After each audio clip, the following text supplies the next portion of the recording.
So if you are using these needles, and you're using 4 strands of thread, I would recommend using the cross stitch needles here.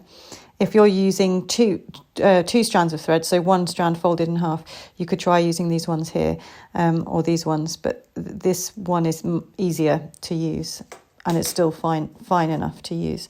So you've got your thread. Sometimes when you fold it in half, the threads aren't quite in line, so it can be useful just to give it a little snip to get it through the needle.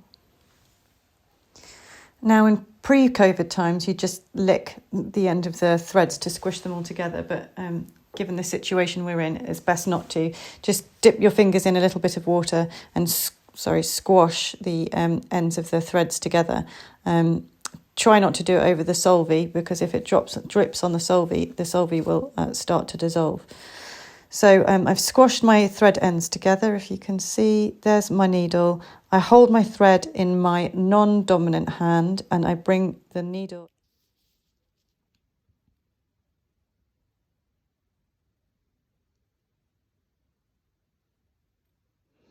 You just wiggle it to and fro slightly to make sure all the strands are in, and then you can pull it through.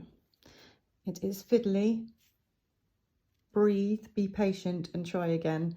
Come back to it later if you get really cross with it, but you will get there, I promise.